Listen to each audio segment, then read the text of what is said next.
Y dijo Dios, hágase la luz, y la luz se hizo. Le pidió ayuda a Adán y no a Eva. Casi seguro que después puso a Adán y no a Eva en un consejo de administración de Endesa o de Iberdrola. El caso es que al final los hijos de Dios pues tienen dificultades para pagar la factura. Es verdad que se prometen siempre muchas transformaciones, pero no se sabe muy bien qué termina ocurriendo, que las eléctricas tienen la capacidad de doblegar la voluntad política, incluso de las izquierdas. Vamos, que hace mucho frío, que sube la factura de la luz y que con un gobierno de coalición no parece que la cosa pueda solventarse. En el acuerdo de gobierno algo se decía al respecto, pero no parece que esté todo lo bien engrasado que debiera para que al final fueran las eléctricas las que dejaran de poner de rodillas a todo el sector empresarial de este país y también a toda la ciudadanía. Bueno, por aclarar todo esto un poquito, vamos a hablar con Rubén Sánchez de Facua. A ver si nos ayudas un poquito a aclarar qué demonios está ocurriendo. Oye, Rubén, en 14 días ha subido un 40% la factura de la luz, una salvajada. ¿Qué tal? Absolutamente. Una salvajada es lo que estamos viendo en el recibo eléctrico. ¿Hay justificación para que suba la factura? Está claro, nosotros no lo ponemos en duda, no vamos a entrar en esa mentira, pero desde luego podría frenarse, podría modularse la subida. Fíjate, como dices, un 40% en el precio del kilovatio hora si comparamos estos primeros 14 días de enero con el mismo periodo del año pasado. Eso, si lo traducimos a una factura de un usuario medio, tendría un precio de 88 euros. 20 euros más que lo que pagaba en el mismo periodo del año pasado. Y además, segunda factura más alta de toda nuestra historia. O sea, es brutal lo que estamos viviendo en este momento. Y lo que nos dicen, de momento, las tres ministras que han salido a hablar, la de Hacienda, la de Transición Ecológica y la de Economía, es más o menos que así es el mercado, amigos, y no hay nada que hacer. Y la verdad Eso es que nos nos da la suena. sensación de que nos están tomando el pelo. Esa expresión nos suena. Había bajado la luz, ¿no?, en estos últimos 2 años respecto de los gobiernos del PP. Sí, pero no tanto. Resulta curioso cómo hace un par de días la ministra de Hacienda, María Jesús Montero, viene a decir que en los últimos 2 años ha bajado mucho la luz, ha bajado la parte variable de la factura un 40% y que eso más o menos viene a ser fruto de las políticas del gobierno socialista y luego del gobierno de coalición. Hombre, si ahora está subiendo la luz y el gobierno no tiene la culpa, cuando bajó la luz tanto, se supone que el gobierno tampoco sería responsable, pero además no ha bajado un 40%. Esa cifra no es real. Bajó, es cierto, en 2 años, del 18 al 20, un 23%, la parte variable de la factura. Pero creemos que está jugándose un poquito aquí a tomar el pelo a la gente, a manipular cifras, a justificarse, cuando realmente esto es tan simple, lo comentabas tú antes, como cumplir lo que dice el acuerdo de gobierno. Es que lo tienen por escrito, por primera vez en la historia. Tenemos un gobierno que no dijo vamos a reformar el sector eléctrico y punto, sino que ha dicho vamos a reformar el sector eléctrico así, así, así y así. Y ha dado 4 pautas que va a llevar a cabo con cierta ambigüedad, pero si se traduce lo que dicen, se tienen que hacer cosas y esas cosas ahora parece que ya no tienen ganas de hacerlas. ¿Cómo se explica la subida de la factura? Mira, ahora mismo la subida de la factura se explica, en primer lugar, porque el gas natural lleva meses muy caro y tiene un gran peso en el precio que se paga en el mercado mayorista por la luz y porque se está produciendo muy poca energía barata, muy poca energía solar y eólica por la coyuntura del temporal. Por tanto, ¿tiene que subir la luz? Sí. ¿Tiene que subir tanto? No, con un cambio en la regulación del sector. El gobierno podría perfectamente poner, por ejemplo, un límite al precio del megavatio hora que tenga en el mercado mayorista determinadas tecnologías de producción eléctrica, las más caras. ¿Eso que estamos diciendo es un disparate? Bueno, pues no lo decimos nosotros, lo decía el documento que el gobierno socialista en solitario de Sánchez firma con Unidas Podemos para sacar adelante los presupuestos generales del Estado de 2019. Ya entonces decía que iba a estudiar la posibilidad de poner esos topes, de poner precios máximos en el mercado mayorista aparte de la producción. Segundo, a las renovables se les está dando dinero, lo que se llaman beneficios caídos del cielo. Se les está dando un dinero, una subvención continuamente para que paguen las carísimas infraestructuras que pusieron en marcha hace años. ¿Por qué le pagamos dinero a los españoles? Pues porque entendíamos que iban a producir energía limpia y barata. Por tanto, no está mal que les hayamos pagado, pero ya se acabó. Hace ya mucho tiempo que amortizaron todo ello. Y luego, por otro lado, el recibo también sube, o el recibo está caro, mejor dicho, porque hay partes que se podrían abaratar con otra política distinta. Rajoy, el término de potencia, la parte fija de la factura, la sube en torno a un 100%. cuando llega al gobierno de coalición y se firma ese documento, dicen: la parte fija de la factura podrá abaratarse con determinadas fórmulas. Bueno, pues que lo hagan. ¿A qué esperan? Y luego lo último sería tocar los impuestos. Ahí, desde luego, es cierto que el PSOE nunca se ha comprometido a nada, nunca ha querido hablar, ni en el gobierno ni en la oposición, de bajar el IVA de la electricidad. Unidas Podemos sí decía que estaba dentro de sus planes y propuestas programáticas. Hoy lo que nos dice la ministra de Hacienda es que Bruselas no nos deja. Como decía cuando queríamos que bajaran el IVA de las mascarillas.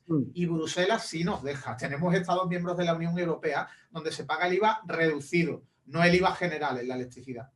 Es verdad que parece que los ricos o los grandes consumidores de electricidad están a favor de lo del IVA, ¿no? Porque en el fondo es una manera indirecta de que les financiemos a ellos este tipo de cuestiones. Yo no tengo claro que bajar el IVA a los más ricos o a los grandes consumidores en este caso sea conveniente. En cualquier caso, Juan Carlos, fíjate, Juan Carlos, que nosotros hablamos de bajar el IVA a las familias, no al consumidor industrial, no a los grandes consumidores. Eso en primer lugar. Y segundo, nosotros no planteamos que aquí, como dice Vox, la solución a la problemática de las tarifas sea única y exclusivamente bajar el IVA.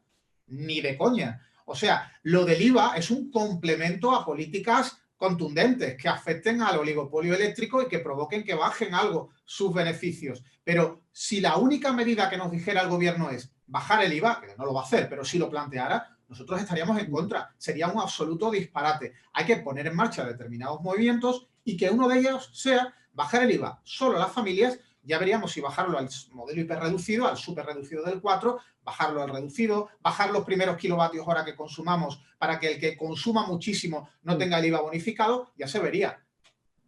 Hoy has planteado lo de la potencia, lo hemos vivido todos, ¿no? Contratas poca potencia y cuando te saltan los plomos unas cuantas veces tienes que subir de potencia y ahí te pegan el hachazo. Detrás de todo esto siempre hemos criticado que están las puertas giratorias. Hay demasiados altos políticos que pasan de los gobiernos a los consejos de administración precisamente de las eléctricas.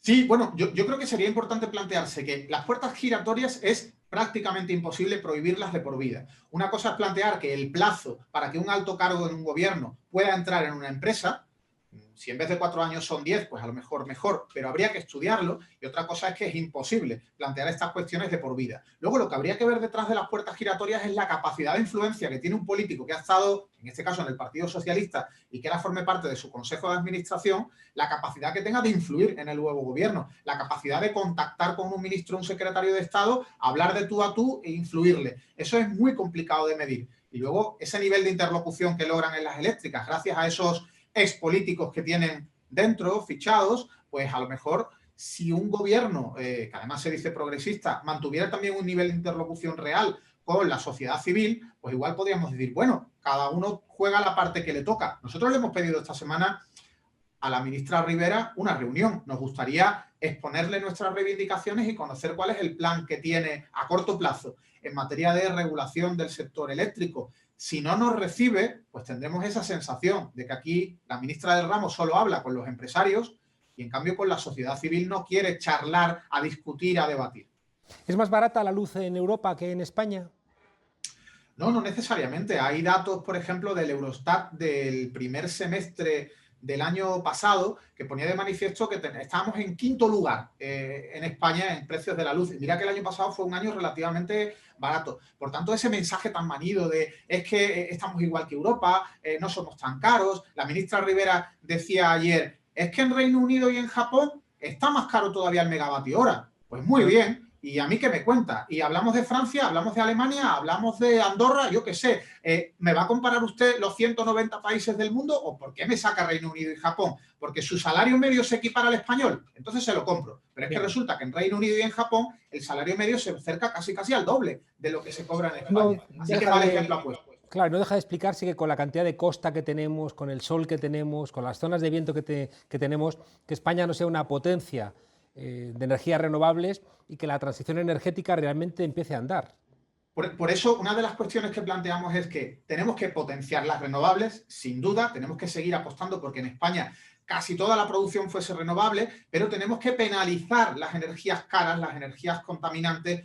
No es lógico que el carbón pueda entrar a pujar en la subasta marginalista y cada vez que logra entrar, que entra casi siempre, determine el precio de todo el sistema. Habría que ponerle un tope o habría que penalizarle de alguna manera cuando logra entrar. Hay distintas fórmulas que se pueden estudiar. El problema está cuando un gobierno dice no, que la cosa se quede como está, porque dice Bruselas que es obligatorio tener subasta marginalista y que la tienen todos los Estados miembros de la Unión. Bueno, eso es verdad, pero Bruselas no dice cómo tiene exactamente que ser la subasta, no dice que usted no pueda hacer retoques para evitar el efecto malicioso que tiene ese modelo de subasta. Y ahí ya se quedan callados y no quieren entrar en el debate.